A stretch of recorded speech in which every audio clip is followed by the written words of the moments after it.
That's how you play Miami Heat basketball. Besides the second quarter where they were down 19. So that's how you play 2.5 quarters of Miami Heat basketball as the Miami Heat come away with a much needed blowout win. Can we say blowout? I guess we can. They ended up coming away with a 106-89 dub. Something that sounds crazy to say because in that second quarter, I was down bad, and it wasn't just me. It was most of Heat Twitter. I seen trade everyone left and right. We were all feeling pretty down because we're thinking, here we go again. Second night of a back-to-back, long road trip. You could probably expect to get your ass kicked, but it's also the fact that you were losing to another good team. Well, good team. I know they're 2-11, but they had their stars tonight outside of Tyrese Maxey, of course, who's been injured. But Joel Embiid was doubtful with an illness. He played, so they had him. They had Paul George, so you're thinking, oh no, Heat losing to another good team. They're losing again at home. You're getting the Caleb Martin revenge game. You're getting the Jared McCain game once again. Everybody's saying is Tyrese Maxey 2.0? Because, of course, we passed on him for Precious Achiuwa. And now we got Khalil Ware, who for some reason couldn't get any minutes in the first half when it really looked like they could have used him. But I guess Spo knows what he's doing, or eventually learned what to do, because when things looked very, very bad, he finally made a change in the rotation, something I've been clamoring about for the last few games, because they have these stints where they look so poor offensively, they look lost defensively. Put some fresh legs in there. You got Alec Burks, who's when he's played this season, he's played well, he's shot well. You have Pelle Larsson, who when he's played, everything he's done has looked well. But then today, another secret weapon Spo put out there was, dare I say, Drew Smith. Now listen, when Drew Smith checked into the game, we all thinking, oh no, desperate times, desperate measures. Is this where we're at now that even me, myself, am happy that Drew Smith is out there on the court?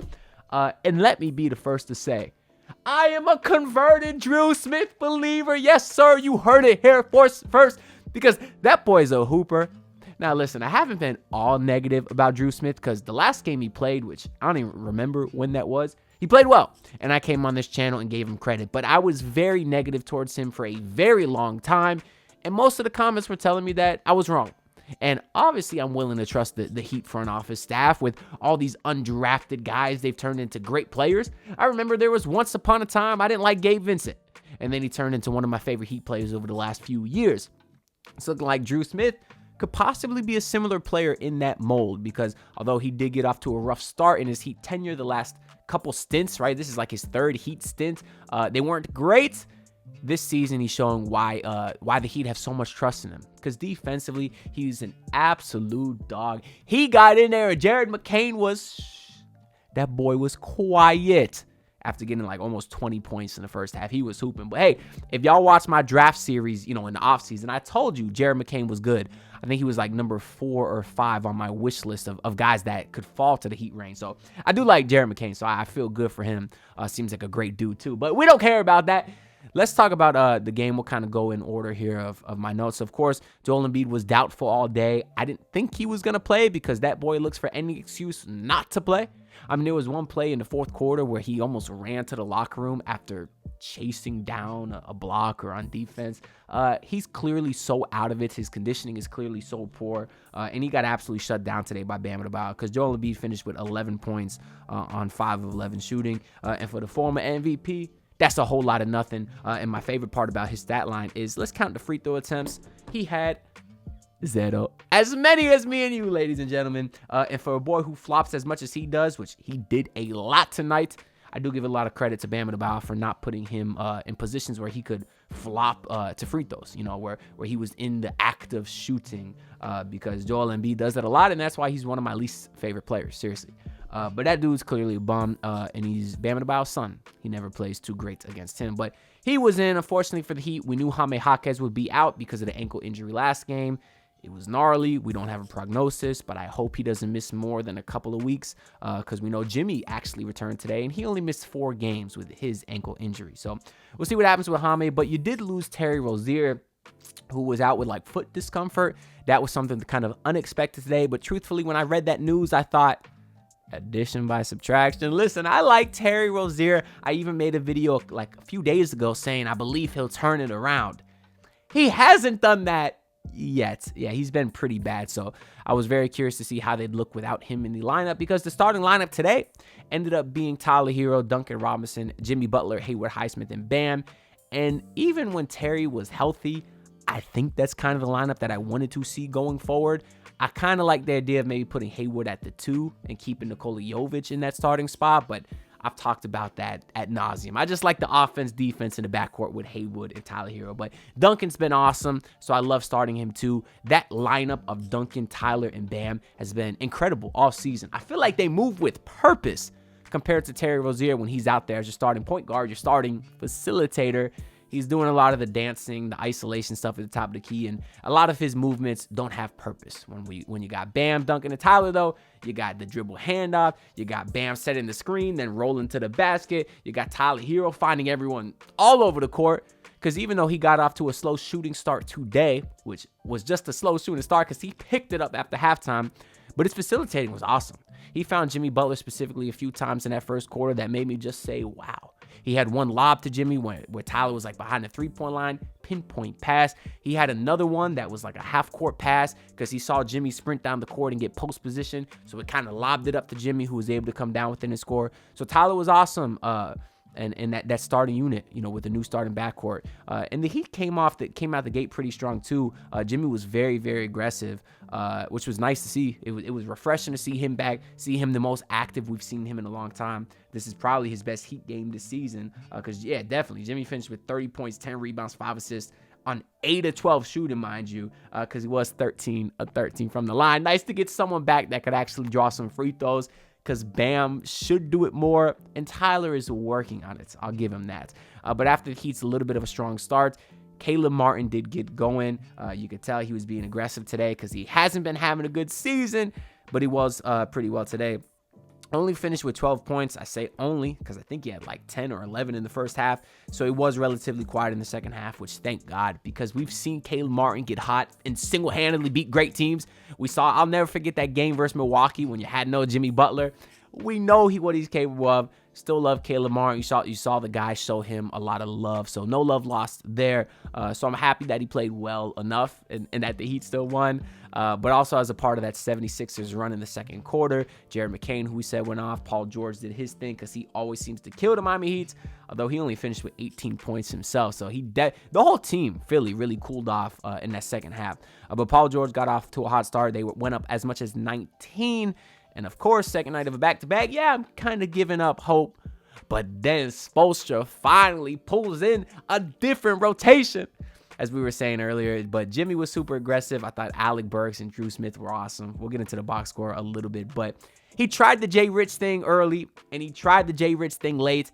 It hasn't been working. And I said the last few videos on this channel, I even said on the Basement Sports Network post-game show, there's a lot of guys I'd like to see over Jay Rich right now, whether it's Burks, who we saw today, Haywood, who we've been seeing more of, Pella, who we also saw a little bit more of early on, and even Drew Smith, who, of course, we saw today. It's just, I love Jay Rich. I will always love Jay Rich.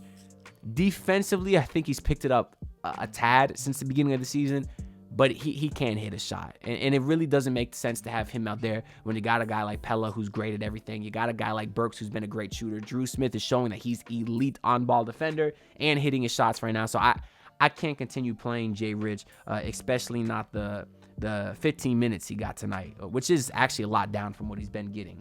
So maybe Spo is trending towards decreasing his minutes a tad.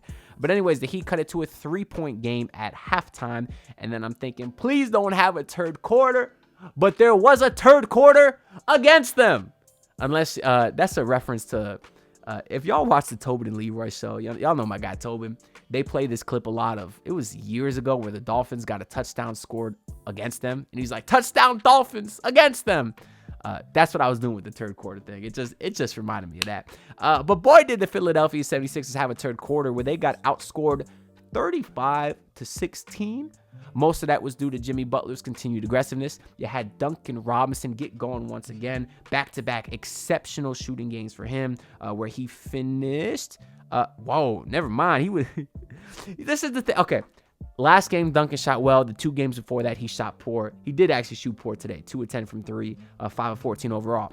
But even what I said in those games where he shot bad before the last one, I said, I don't notice it because I feel like he does so much other things out there, and it's not going to jump out you on the stat sheet because he only finished today with 2 rebounds, 3 assists, and a steal. But his off-ball movement, his cutting, it just makes the offense look so fluid. So even on nights like tonight where he didn't shoot good, truthfully, I didn't even realize it. It doesn't seem that bad. And that's the difference between a guy like him and Terry Rozier, because when Terry Rozier is not hitting shots, he's getting cooked on defense. He's stagnating the offense. Not saying that Duncan's an all-world defender, because he's not, but he does provide this gravitational pull that we always hear about off ball. And if he's not getting an assist, he's getting a hockey assist, he's setting screens. He just does so much more out there that the offense looks fluid. But he did get going in that third quarter a little bit, as did Tyler Hero, who dropped like 16 in the third. I said last video, his ability to get hot is awesome. I told y'all to drop some nicknames down below. I heard flamethrower. I heard air fryer instead of microwave. He's the modern day microwave, which I guess is an air fryer. But Tyler Hero's ability to get hot is so fun to watch. And then, of course, we talked about the aggressive Jimmy Butler. And then the Heat would actually go up double digits going into the fourth quarter, and they would never really look back, as the 76ers pretty much went completely cold. So we'll take a look at the box score here real quick, talk about some guys we didn't. We mentioned Duncan. Hayward Highsmith, after going 0 for 6 last game, was 3 of 5 tonight, got you 9 points, hit 3 of 3 from beyond the arc. If he's hitting his 3-point shots, that's the guy that needs to play 25-30 minutes a night. He did get 31 tonight, because defensively, the boy is dominant. He dare I say he's a dominant defender. I love what I've seen from Hayward Highsmith, although dominant may be a bit of a stretch. Bam Adebayo was very quiet tonight, scoring-wise, 2 of 8, so not very efficient. But the defense on Embiid was awesome. Got you 13 rebounds, 3 assists, 2 steals. And anytime you're playing a guy like Joel Embiid, you're going to exert so much on the defensive end. I don't expect Bam to get 20 to 30 points when you're playing Embiid, especially if they don't need it on nights like tonight where Jimmy and Tyler are really cooking. I do wish he would have been a bit more aggressive looking for his shot, because we saw him early on. Embiid's playing drop coverage, and Bam baited him right into like an easy midi where Bam drove in, did a behind the legs, like crossover, step back, got Embiid to stumble, hit the shot. We saw Bam hit a 3-point shot later on. I just feel like he could get maybe some more attempts up, a couple, and it doesn't have to be behind the arc, but just mid-range, just because Joel Embiid is a slower-footed center who does play a lot of drop coverage. I'd like to see Bam attack that a little bit more, but I don't expect a ton just because of the defense. Tyler finished with 18 points, 5 rebounds, 5 assists. So as kind of your starting shooting guard today, there's been starting point guard, there's been a lot of talks about whether he can be that facilitating point guard. And today, he was good. It doesn't really look like he needs Terry Rozier out there to be in an off-ball role. And then we talked about Jimmy Butler's 30 and 10. Best game of the season. And off the bench here, a lot. I mean, Pelle Larsson got you a few minutes. Kevin Love, we talked about Jay Rich. And Nikola Jovic today, only 8 minutes himself. But your main guys off the bench here is 24 minutes from Drew Smith, who got you 10 points and 6 rebounds, 4-7 shooting, 2 of 4 from 3. I mean, what more can you ask for, really? And then Alec Burks got you 18 minutes, 7 and 6 in his minutes. So those are 2 guys that got to play. That's just the facts of the matter. For the Philadelphia 76ers side, the only thing I want to note is Kyle Lowry, 0 points. You bum. I was about to bet his over, too, on the anonymous player prop betting app that doesn't sponsor me, so I won't say their name. But I didn't take the over because I said the last thing I want to do to ruin my night is have Kyle Lowry ruin my parlay. But I did take the Heat money line. Now, I will say I took it earlier when Joel Embiid was doubtful, so the odds weren't as great. I should have waited a little bit closer to game time, but what are you going to do about it? Anyways, leave y'all thoughts down below in the comments on this game. The Heat, for some reason, I have a 5-day break before playing on Sunday versus the Dallas Mavericks. I will actually be at that game because I did win tickets through MPH, which is an official sponsor of the Miami Heat. So no post game for that game, but I will try to vlog it if I find some time and maybe get y'all a video. I do believe that's the next game. Yeah, I have no idea why the schedule makers did that. They give you a back-to-back and then 5 days off. Nasty work. Anyways, that's the next game. So I'll have some videos out within the next couple days just on the current state of the Heat. So make sure to subscribe so you don't miss it and like this video so the algorithm boosts it out to everyone. That being said, I'll see you on the next one. Peace out, y'all. Pull up in the city trying to get that dead face. Do it on my own, I don't need no dead weight. Had to kill him off, yeah, I need a head space. You know this homegrown bitch don't offend me.